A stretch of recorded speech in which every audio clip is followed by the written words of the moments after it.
Welcome to the training flight on the countermeasure systems of the A-10C. I've engaged the autopilot to keep us level and on course. Manage the throttle to maintain the airspeed above 200 knots.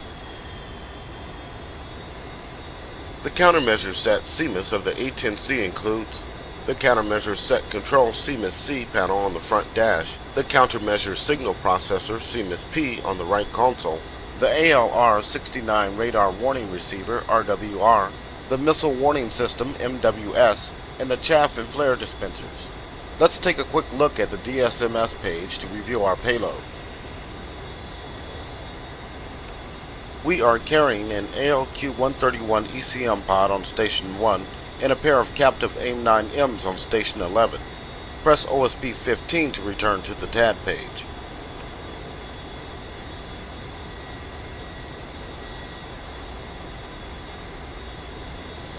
Adjust the TAD scale so you can get a better idea of the flight plan.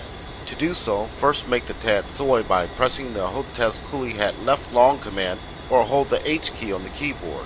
Then press the HOTAS DMIS down command or the N key on the keyboard repeatedly. Now make the HUD soy by pressing the HOTAS Coolie Hat up command or U key on the keyboard.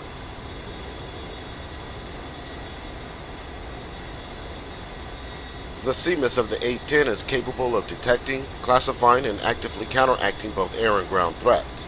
The system will indicate threats to the pilot, including missile fire detected by missile rocket plume presence, and engage countermeasures in either manual, semi-automatic, or automatic modes of operation. The CMS P includes custom programs to counteract specific threats, and these can be selected and activated manually by the pilot or automatically by the CMS. Active countermeasures include self-protection jamming, SPJ, when a jammer pod is loaded, and release of chaff and flares against radar and infrared guided surface-to-air missiles, SAM. Press the spacebar key to proceed.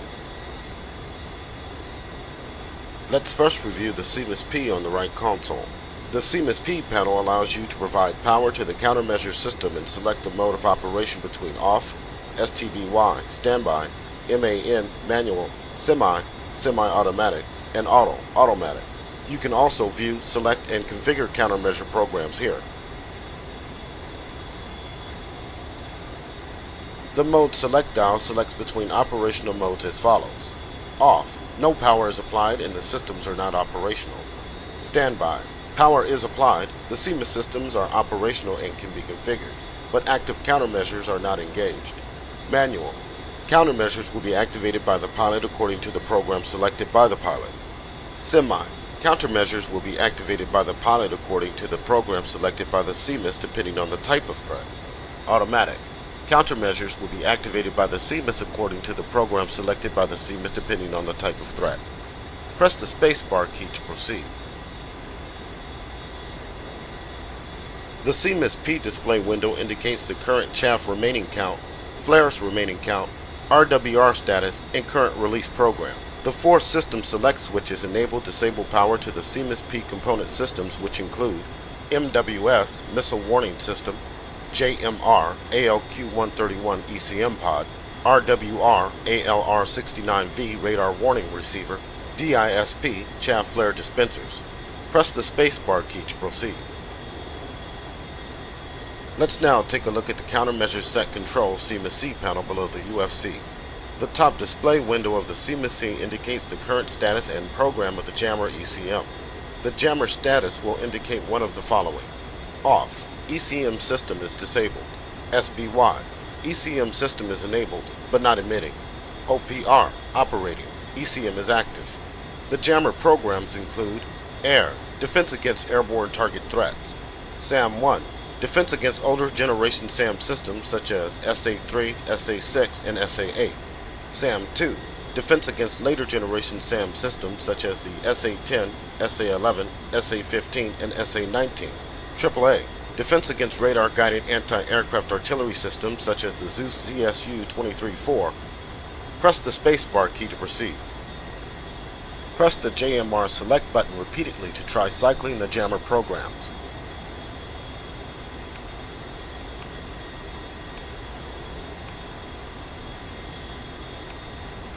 Below the JMR window, the MWS window indicates the current status of the missile warning system. This will indicate off when the system is off, active when the system is on, and launch when a missile launch has been detected. The red ML light will also turn on when a missile launch is detected. Press the spacebar key to proceed. To the right of the JMR display window, the chaff flare window indicates the following: current release program letters A through Z, chaff remaining in XXX format, Cmas P mode _X for standby, M for manual, S for semi-automatic, and A for automatic. Flares remaining in XXX format. When a release program is active and chaff flares are being deployed, the mode letter indication is replaced by a diamond symbol. Press the spacebar key to proceed. The PRI select button selects between displaying 16 or 5 of the highest priority threats on the ALR69 RWR display. When priority mode is on, only the 5 highest threats will be displayed and the green light above the PRI select button will turn on. The SCP select button declutters the RWR display by separating contacts away from each other on the scope. The BRT brightness knob adjusts the CMS display brightness. The AUD audio knob adjusts the ALR69 RWR warning tone volume in the headset. Press the spacebar key to proceed. Now let's come back to the Cmas P to review the steps required to configure a chaff flare release program. The NXT next rocker key is used to cycle the programs. Cycle to release program B.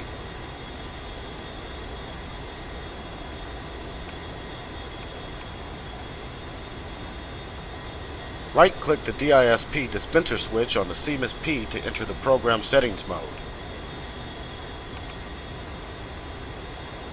The Cmas P display window is now indicating the settings for this program, including the number of chaff bundles to be released, the number of flares to be released, the release interval in seconds, and the number of release cycles. To customize the program, first press the select button associated with the setting you want to adjust. Then use the next rocker key to increase or decrease the setting. For example, to add flare deployment to this program, press the flare select button.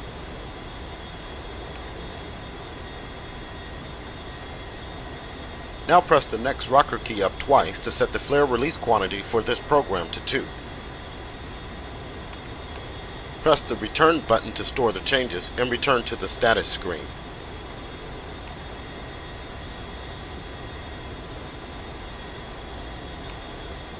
The JTSN off switch to the right of the select buttons is used to enable the jettison of the ECM pod, which is not normally jettisoned. We'll now turn our attention to the Cmas switch on the HOTAS.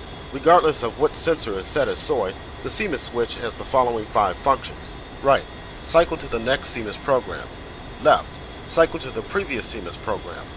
Forward, start Cmas program. Aft, stop Cmas program. Down, activate, deactivate the jammer. Try pressing the HOTAS Cmas left and right commands or 9 and 0 keys on the keyboard to cycle the release programs. Press the HOTAS Cmas forward command or the 7 key on the keyboard to initiate chaff and flare release for the currently selected program. Press the HOTAS Cmas aft command or 8 key on the keyboard to stop the current release program. Now press the HOTAS Cmas down command or the dash key on the keyboard to activate the jammer. Remember, when the Cmas P is set to auto mode, the chaff, flare, and jammer programs will be selected and activated automatically by the system. We'll now discuss the ALR69 RWR display. The ALR69 RWR display presents threat symbols according to bearing and threat priority, not range. Threats in search acquisition mode are displayed in the outer ring, while threats in tracking lock mode are displayed in the inner ring. As such, any contact in the inner ring should be considered a higher threat than any contact in the outer ring, even though the former may be further away than the latter. The RWR scope classifies targets by type and status. All known airborne and ground radar types are identified by a letter or a number code corresponding to their designation. A hat symbol is added above airborne radar contacts. The highest threat contact is inscribed by a diamond. A semicircle is added above the most recent contact. A flashing semicircle or circle is added to a contact that is supporting a missile launch. All detected missiles are identified by the letter M inscribed by a circle. Press the spacebar key to proceed. Autopilot is off. Set your steer point for waypoint 3, range, and turn toward the weapon's range. Maintain altitude above 12,000 feet. we'll try utilizing the CMS against some actual threat contacts over the range. If you wish, you can accelerate time by pressing the left control and Z keys. To return to normal time, press left shift and Z. We are approaching the weapon's range. To prepare our defenses, let's set the CMS P to auto mode by right-clicking once. Our first contact will be a ground-based early warning radar EWR station, identified on the RWR as EW. The semicircle above the contact indicates that it is the most recent contact, and the diamond indicates it is the highest priority threat.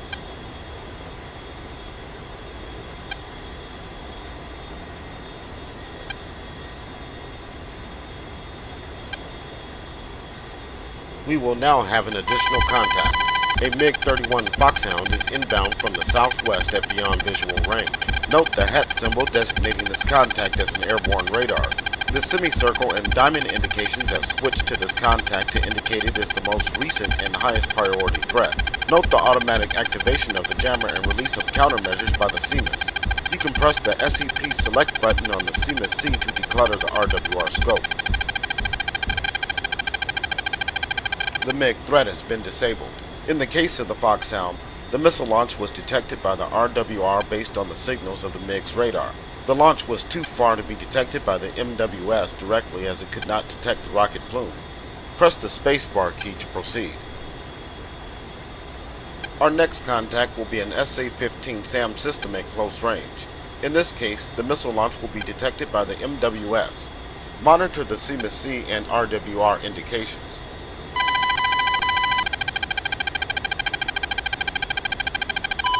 Sam! The SA-15 has now been disabled. Although in this lesson we flew straight and level toward the hostile contacts, that is obviously not the best course of action in battle. Your first line of defense should always be good mission intelligence and threat avoidance. Study the route and target area prior to the flight, and plan to avoid all known threats as much as possible, both horizontally and vertically. When engaged, you may be able to simply turn the other way and run if the shooter is at a relatively long range. But given the A-10's slow speed, this may not always be a reliable option. At the kinds of close ranges you are most likely to encounter threats in the A-10C, your best bet will be to make good use of the CMS to actively counteract threats and defensive maneuvering. In general, this means putting an incoming missile at your 9 o'clock, diving toward the ground, and making a high G turn as the missile closes in to try to break the missile seeker lock, or simply exhaust its energy potential to keep up with the turn. This concludes the training lesson on the countermeasure systems of the A-10C.